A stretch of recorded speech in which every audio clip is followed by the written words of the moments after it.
Good afternoon, and welcome to our second Hawkeye Parent and Family webinar of the 2017-2018 academic year.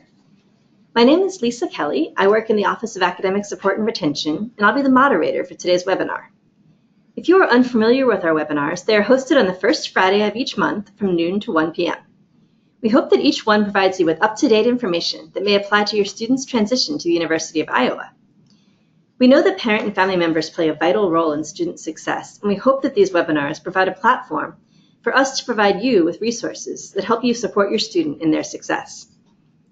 If you can't attend every live webinar, we do record and post them later on both our website and on YouTube. For more information, future topics, or to sign up for webinars, please visit parents.uiowa.edu and click on the Resources tab.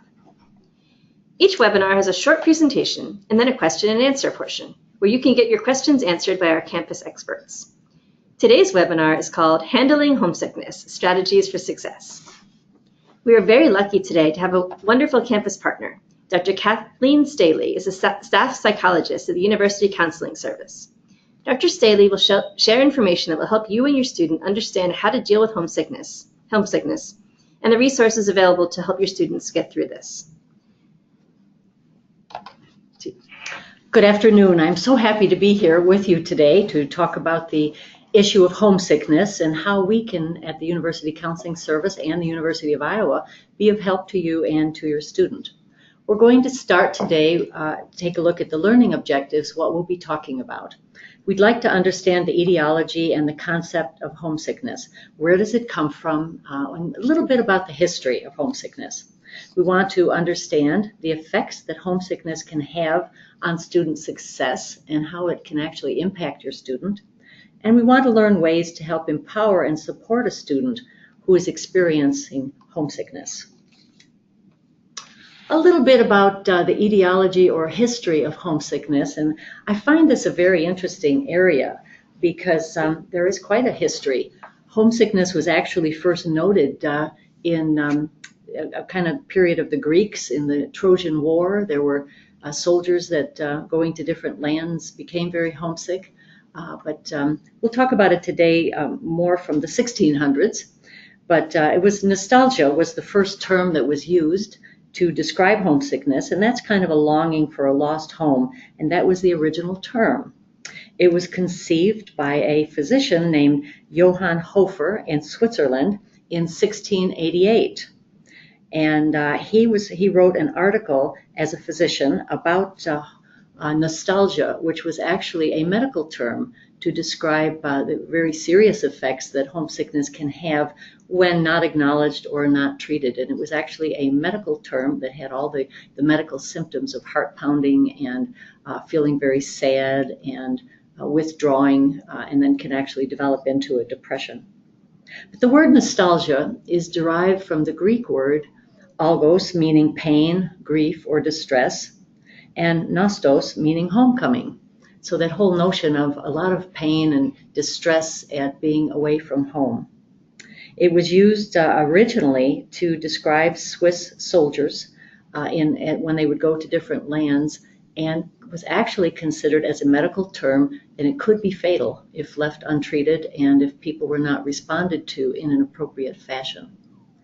As we went through history, by the 1830s, it was used to describe the experience of various people that went to different lands, sailors or convicts or African slaves, perchance. By the 1850s, the gold rush, there were many miners who experienced great levels of homesickness and distress, and again, could feel very sad, and if it goes on too long, can actually develop into a depression or with strong feelings of anxiety. In the 19th century, it's interesting to note that government officials crafted some policies to actually deal with homesickness. In Canada, the Army actually banned bagpipe music because it made the Scottish recruits lonely and sad. In the United States, in the Civil War, the song Home Sweet Home was banned from being played in the Union Army during the Civil War. And there are reports of a number of soldiers who were sent home from the war, the Civil War, due to homesickness, And I believe the number was about 74 Union soldiers actually died from homesickness. But then we get up to more current times, and in the 1950s, the philosophy was adopted that in order to survive in our capitalistic society, we needed to help our children learn to be able to leave home and become more interchangeable and mobile.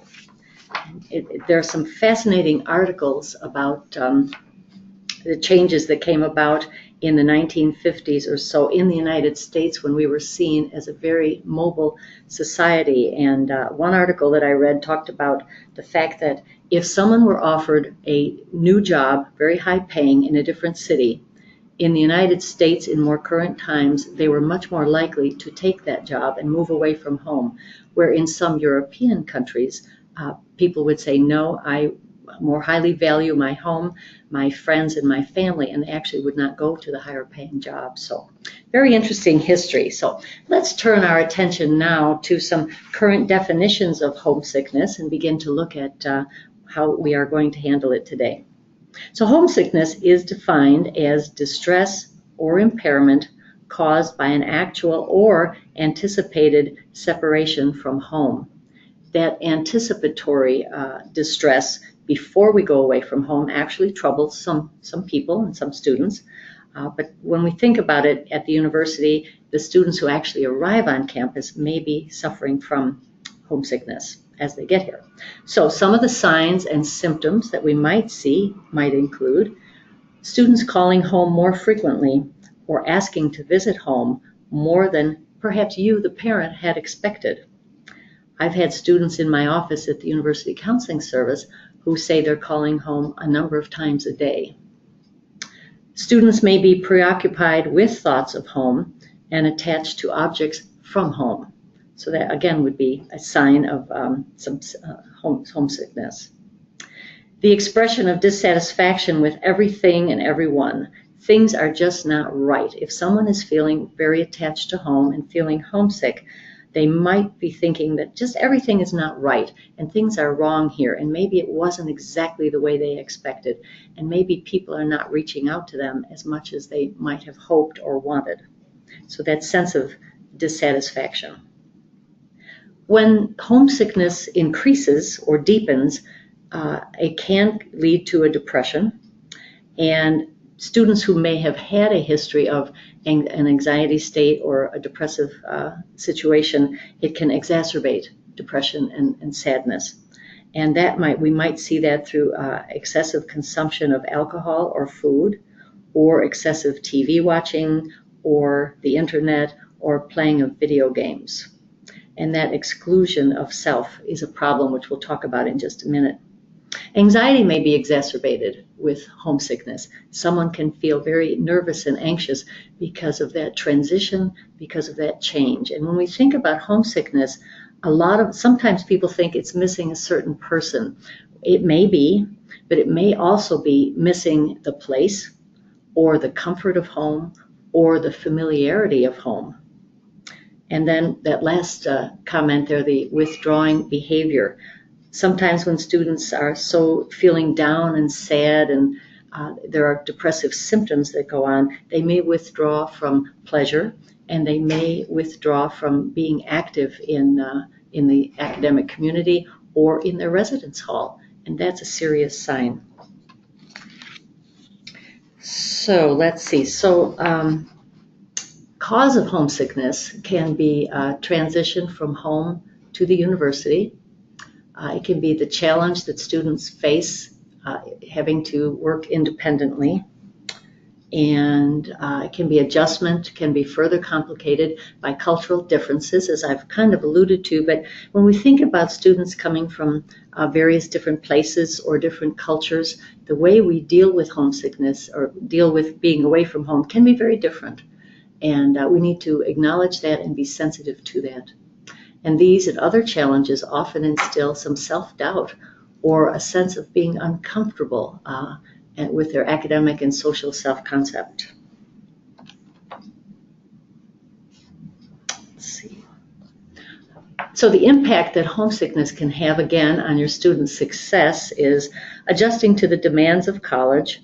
We're here to learn and learn academically, but also to build social networks. So it can impact us academically in the classroom and socially out of the classroom.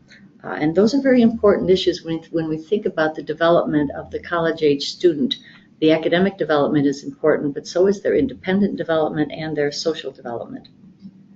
It can impact making friends and feeling like you fit in. I've had a number of students talk about what it's like in high school and how they had many friends, and they have to come to the realization oftentimes that for some students, those relationships began in grade school or junior high or high school and took a long time to develop, and they don't realize that you're in a new situation and it may take a little bit of time, but that making friends and feeling like they fit in can be very challenging for some students.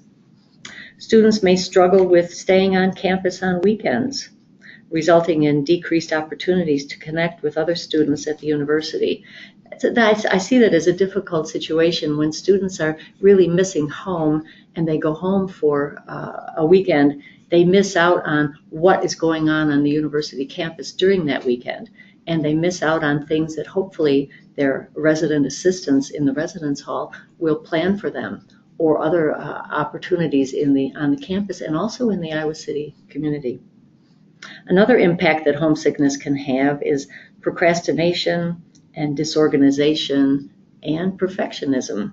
For some students, because they're feeling so sad and down, they avoid things, or they don't get things done, or they feel disorganized. They can't figure out what they need to do, or students that have a tendency to perfection that may be increased because of the stress of the transition. And these are ways that it can impact your student. Self-doubt about their capacity to succeed. I've had a number of students express that because the university does have a lot of demands. It's a rigorous academic curriculum that they're facing, and they may have done very well in high school, but that self-doubt because of the sadness and comparing themselves to others can be a problem and get in the way. So how can we help our students with their homesickness? Let's talk about some ways that you as a parent and we as a university community can help your student manage this pretty significant transition to a place away from home and beginning their own independent life. We first need to normalize the feelings. They are not unusual. Many students suffer with homesickness or a longing for home or feeling very sad because of the major transition it takes to come to a new place that's not familiar. So we want to normalize that. And also, there are students who feel that they're the only ones, and they're not. The residence hall system with their professionals do an excellent job of helping students talk through homesickness.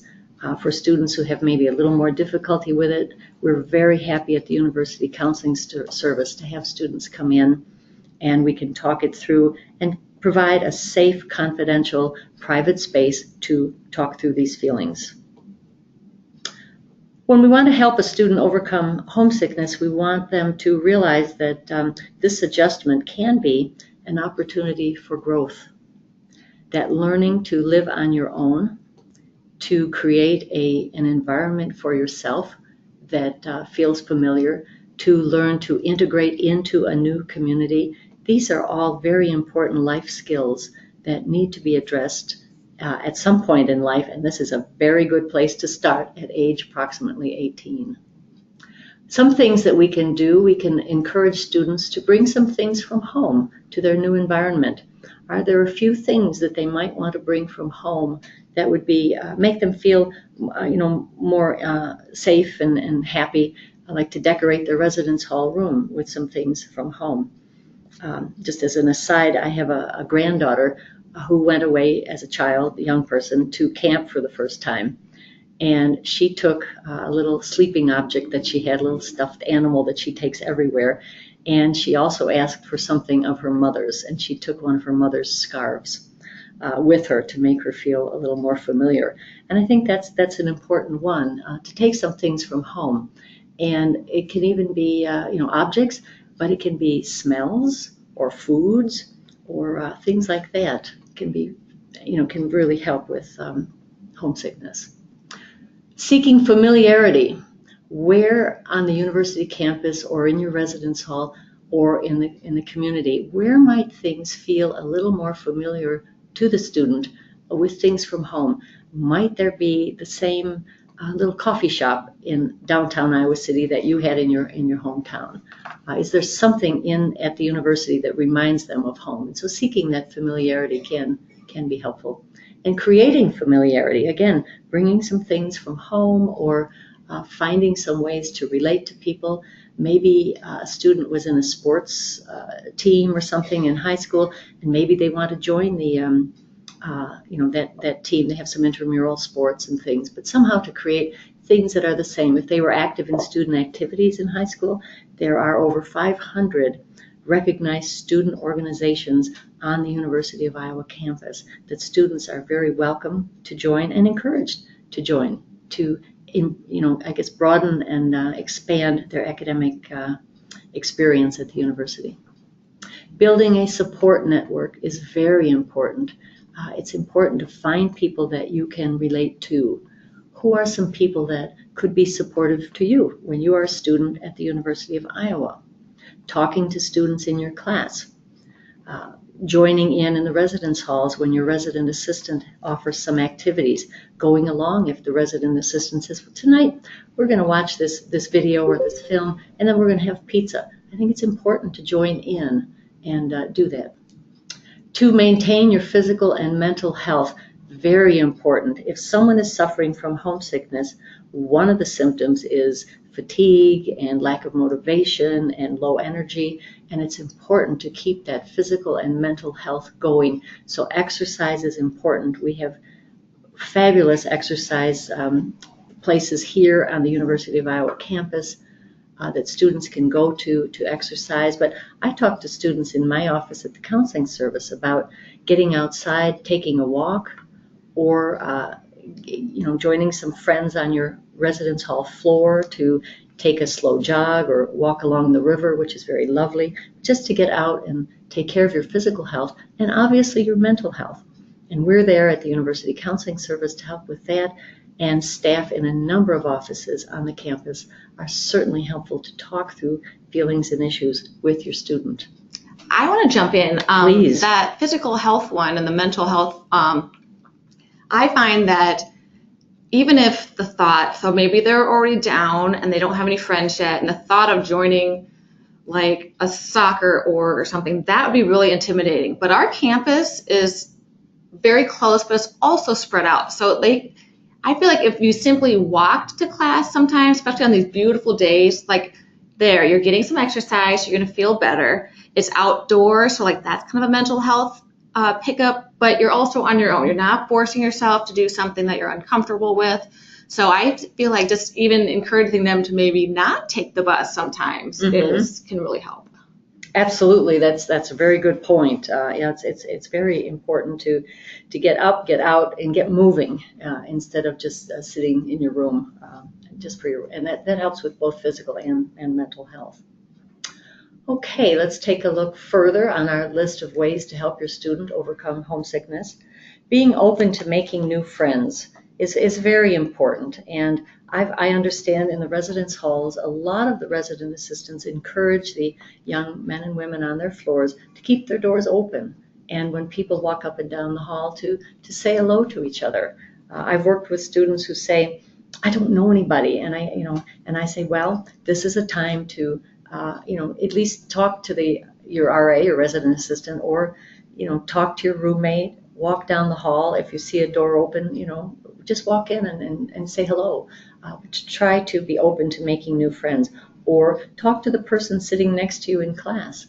I've had some clients recently who talk about the very first day of class, someone came up to them and talked to them about the class, and I thought, excellent, that's just very good. That's very good. So do allow and schedule time to call or text or even visit with family and friends from home.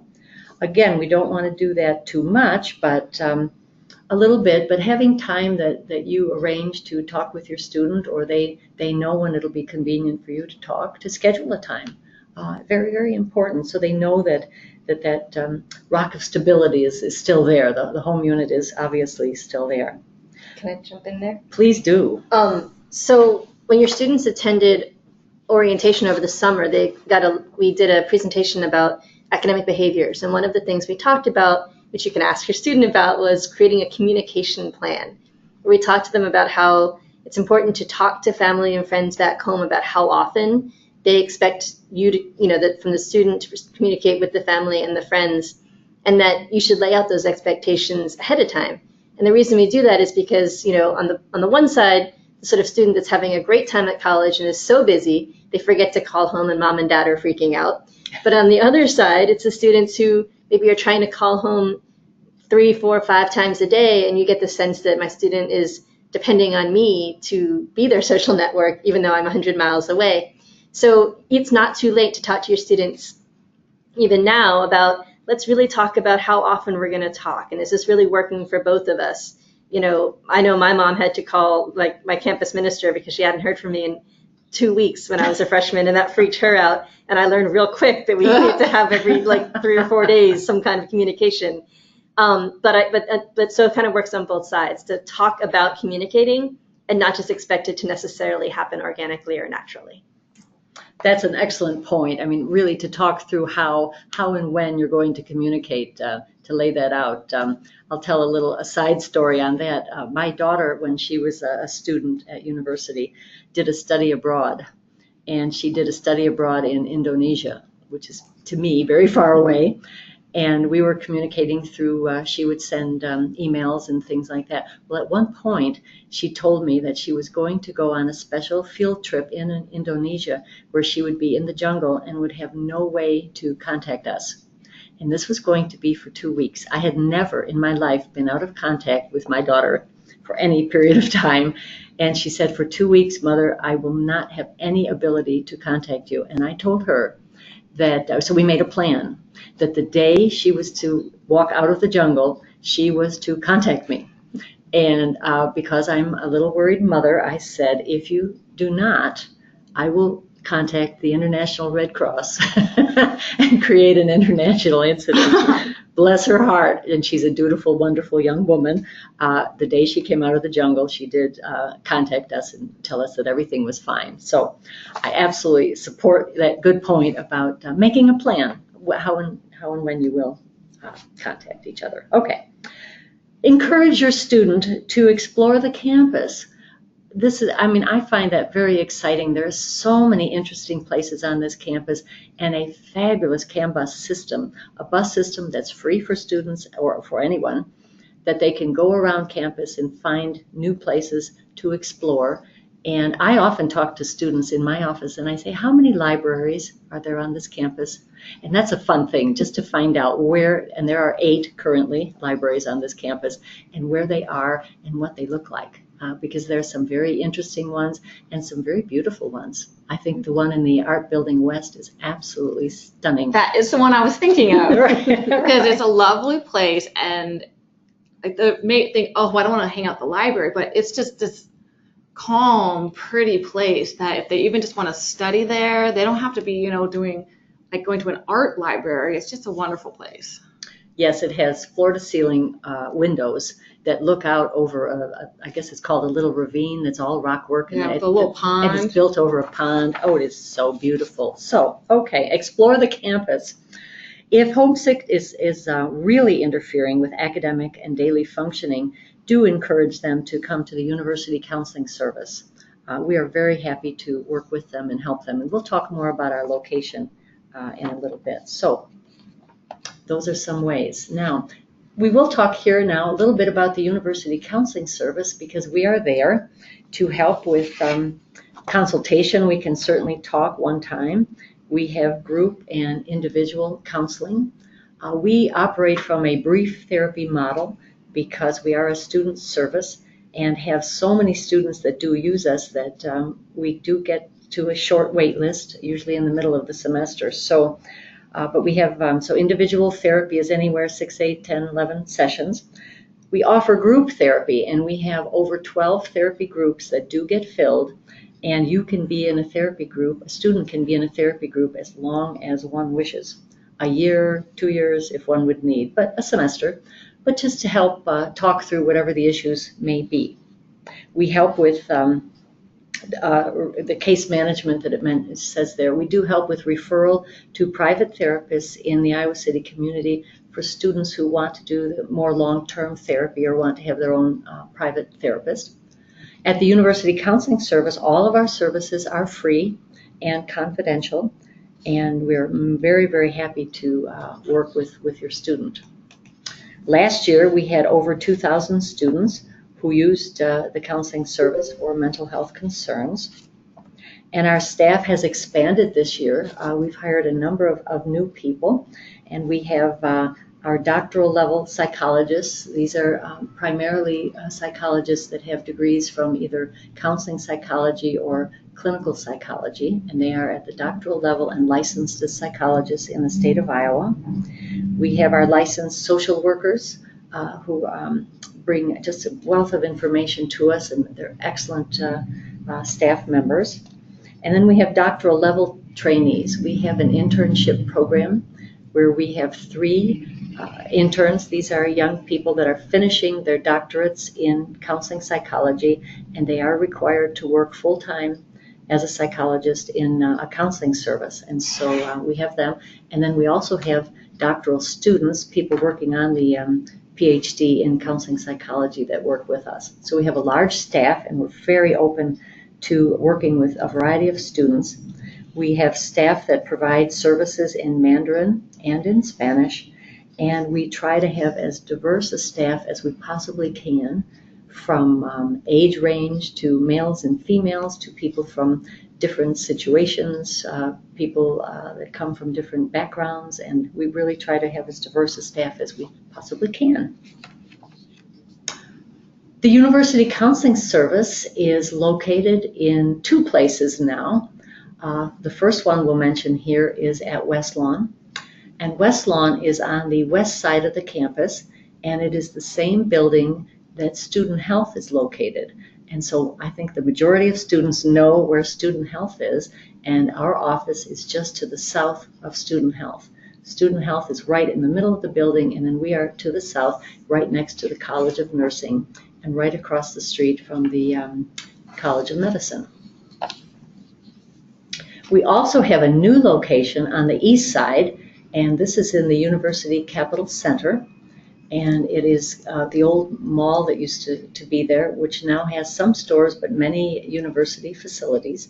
We're in the ground floor of the it's called the University Capitol Center, and this is our new East Side location that just opened this month, and we have 4 staff that are going to be there permanently, and then some staff that will be rotating through there. So we're very happy to have students use either our East Side location or our West Side location. And we also have embedded therapists around the university. We have 2 psychologists now located in the residence halls, and they are located on the East Side residence halls. And I want to mention that Dr. Patrick Galligan, one of our staff members, a psychologist, will be doing 2 groups for students managing homesickness. And so it's called a homesickness support group. And there will be 2 of them, one on Tuesday evenings at 5:30 and one on Wednesdays at 12:30. This is a drop-in group, and it'll be in Stanley Hall, in the Stanley Hall conference room. And Stanley Hall, again, is located on the east side of campus. And you can certainly contact Dr. Galligan through the residence hall system and find out more about that group. We also I'll mention, have embedded therapists in the athletic department and in the College of Dentistry. So we're out on campus, the counseling center staff, to help students in many areas. The counseling service, this is a picture of some of our staff, and we're open Monday through Friday from 8 a.m. to 5 p.m. And you can contact us by calling the counseling service at 319-335-7294, or you can reach us at counseling.studentlife.uiowa.edu. And to access us, a student would call the counseling service to make an initial appointment, and they would come in and talk with one of our psychologists to figure out what direction they might want to go. How can we be of most help to them? Would a therapy group be of most help? We have some support groups. Would that be of most help? Would individual counseling be of most help? Or might they want to seek help in the community? Or maybe they just want to talk that day. I've had students come in with a problem and they talk that day, we get it resolved. These are 50-minute appointments. Our clinical director now has started some brief therapy appointments, little half-hour appointments for brief problem solving. And those are very exciting. I did one just yesterday. A student had a concern about one specific thing, and we talked about options, and she figured out she had a new way to deal with it, and she was very happy to go upon her way, having solved the problem, because that was a little brief problem. So we're there to help in a number of different ways, and very happy to welcome your student to the University of Iowa. How does the student get connected with the embedded resident hall counselors? Well, the ones at the residence halls, they have an office in Catlett Hall, and I'm glad you asked.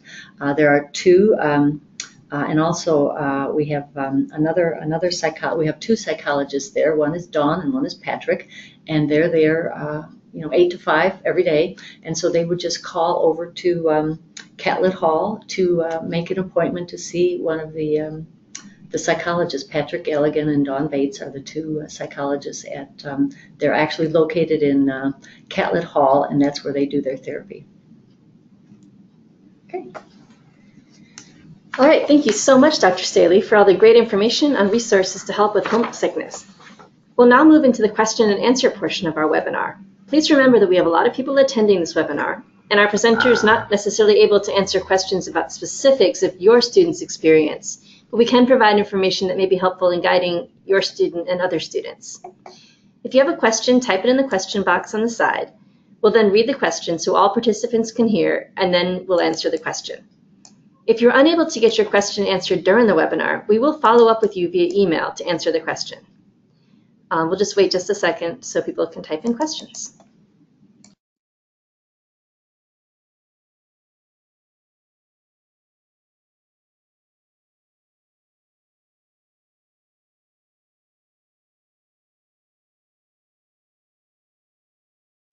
I got the gist of it. Right.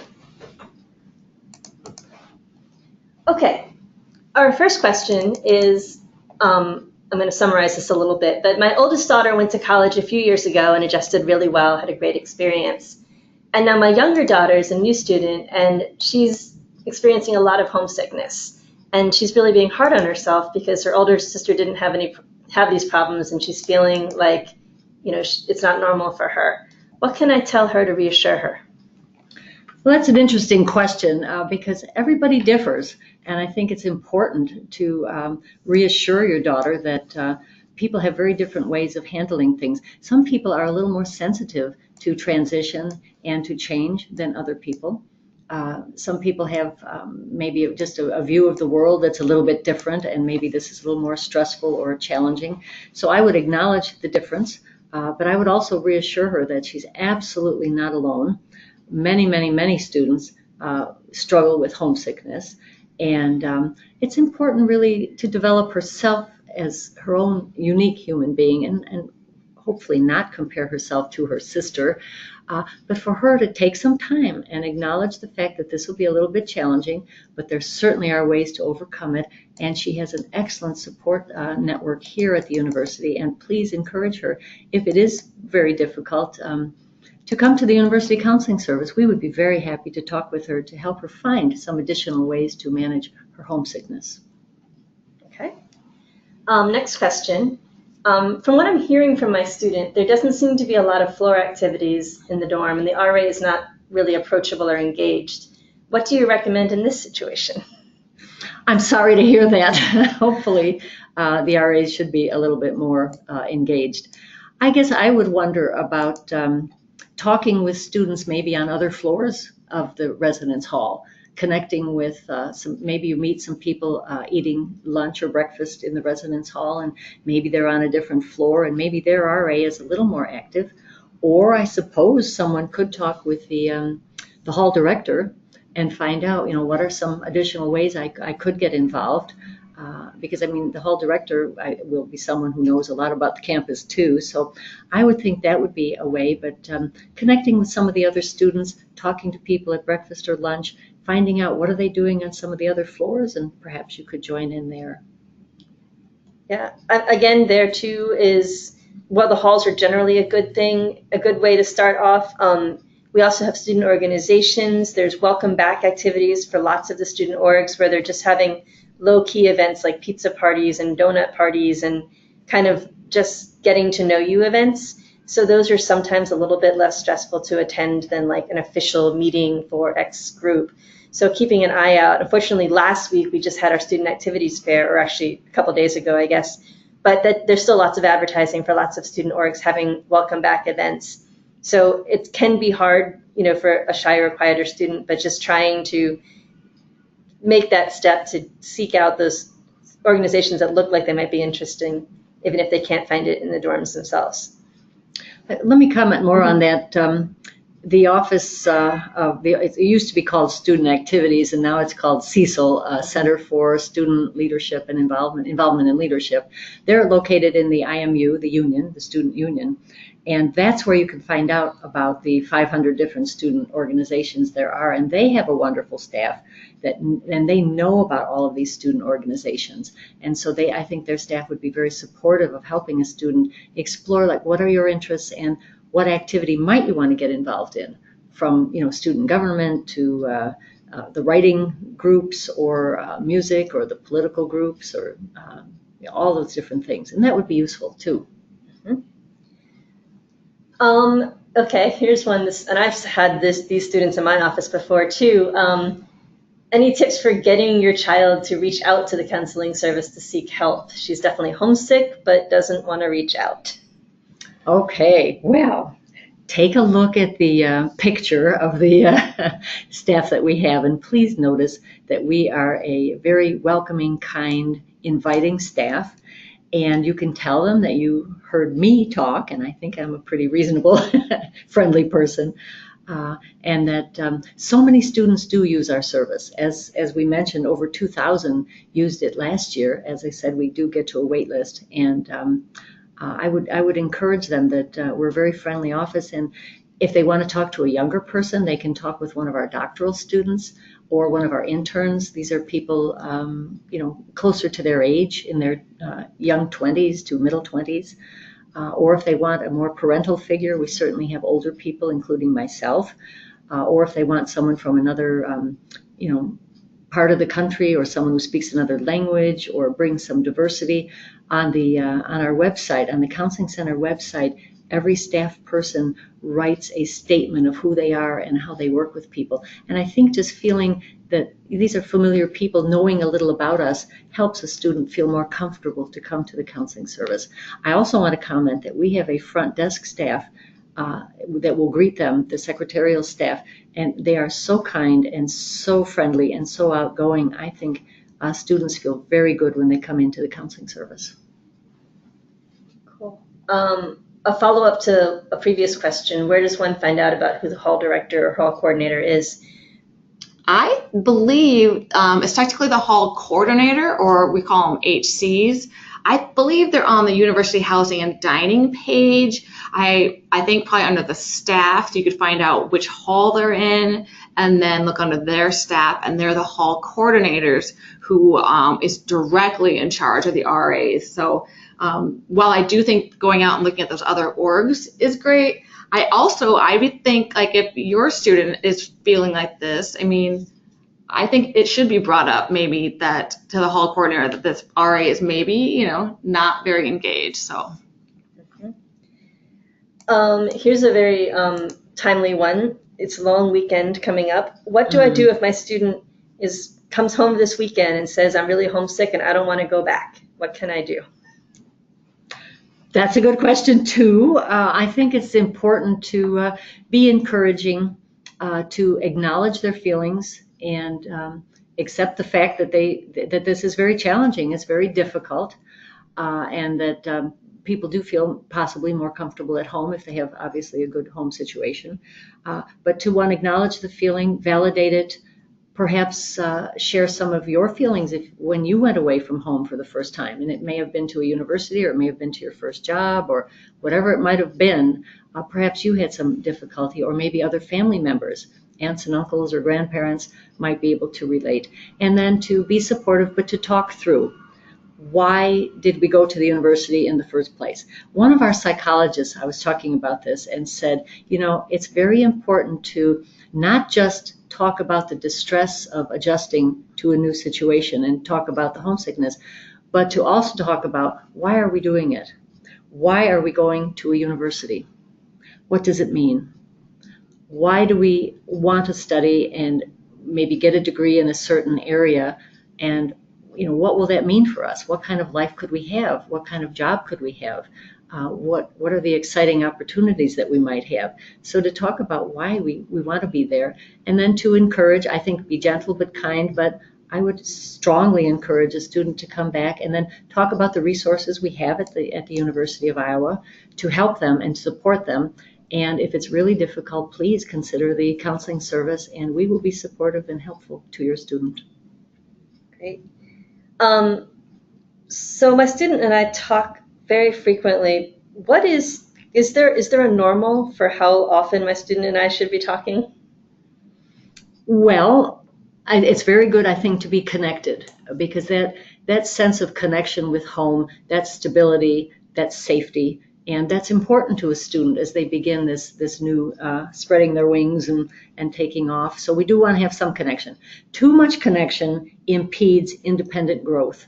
And so calling 4 or 5 times a day, I do not think is in anyone's best interest, but maybe once a day if they need to.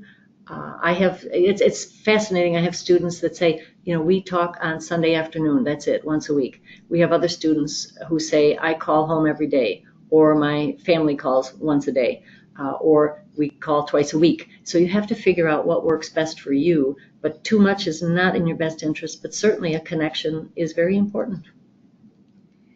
I live in Cedar Rapids, and my student keeps wanting to come home and do laundry and get dinner, and I feel like I want to encourage them to spend more time on campus. But it's really close, and I don't want them to feel like I'm pushing them away. Is there a word of wisdom I could say that's going to help with that? Yes, absolutely. There are certainly wonderful places to do laundry in the residence halls, and so they really don't need to do that. And I personally think that the food system in the residence halls is outstanding. I mean, when I'm invited to give a talk in the residence halls over the dinner hour, I am thrilled, to tell you the truth. To have a dinner cooked for me and the dishes done for me is wonderful. So they really don't need to be coming home to do laundry and to eat or things like that. Now, we need to be connected at the university, in my opinion, to get as much out of our education as possible, because there is the academic piece, and I think it's important to do well for our confidence and our self-esteem and to have good grades, but there's also the social aspect, and if we're going home too often, we're not engaging in that. And there's so many student activities that also help develop so much in our students. So academic development, social development, interpersonal development, psychological development, our mental health, and our physical health all can be worked on at the university. So I would strongly encourage that. I would encourage a student to be here as much as possible, knowing that home is certainly there and safe and supportive. There's two kind of related questions here. One is, how do students know when welcome activities and things are happening? And, I'm not on campus. How can I encourage my student without technically knowing what's happening to go try out new things? So I'll start with an answer I know is that all students have the opportunity to look on OrgSync, which they can find on the Cecil website, which we talked about earlier. It'll list all of the student organizations and all of the events. Also, the Cecil website lists upcoming events, so it's really easy for students to just find that. Also, there's student listservs that students are kind of automatically added to that talks about upcoming events. The students are constantly being told about events online. And then there's pamphlets and flyers and things all over campus as well. You hear the door opening right now because Dr. Barry Schreier, who is the director of the University Counseling Service, has just dropped in real briefly to see if there's any other last-minute questions or words of wisdom he can add. So I'm vamping for a moment while he walks in the door, but I'll let him introduce himself and say hi. Hi, thank you. Sorry to be late. My name is Dr. Barry Schreier, and I'm the director of the University Counseling Service here at the University of Iowa. We've talked through most of the things on the webinar so far, but is there anything kind of you want to add? Or no, I think the webinar is very complete. I know Dr. Staley did a great job covering it. Okay. So we still have a couple more questions. One is more kind of technical. My student saw a counselor in high school, and I want him to get him connected to a long-term counselor in Iowa City. Do you do any referrals or things? Yes, we certainly do. And as I mentioned, we have a case manager, Catherine Donahue, and she is able to help a student find an appropriate referral for a psychologist or social worker in the Iowa City community. Catherine does an outstanding job. She is familiar with all of the therapists in the Iowa City area, and she'd be very happy to meet with your student to consider options and help them find the right person for them. And so that's at the University Counseling Service, and she is our case manager, and her name is Catherine Donahue. She will also review insurance. She'll talk about transportation, so that if a student doesn't have a motor vehicle, who's within walking distance, what bus lines practitioners are on. And she also does follow-up work so that we make sure that persistence to the referral occurs, because it's not unusual in past days for our students to accept a referral and then never pursue it. And Catherine's very good at following up to make sure that persistence to referral remains high. Let's see this. I think that's probably our last question. I think so. Yeah, I think we covered quite a lot today, so I think that's the last question we've got online. So we want to thank again Dr. Staley and Dr. Schreier for joining us. So all these webinars will be posted online at uc.uiowa.edu/family-resources. We'll be sending this out in a reminder email as well. If we are unable to get to your question during the webinar, or you want more specific information about your particular student, we will follow up with an email, and we can answer your question you can contact us to answer your question that way. And any additional questions can be sent to uc-retention@uiowa.edu for a response from a University of Iowa staff member. Please join us for next month's webinar, Paying for Next Year, the Financial Aid Process. That'll be on Friday, October 6th from noon to 1 o'clock. Thank you so much for joining us today. On Iowa, go Hawks!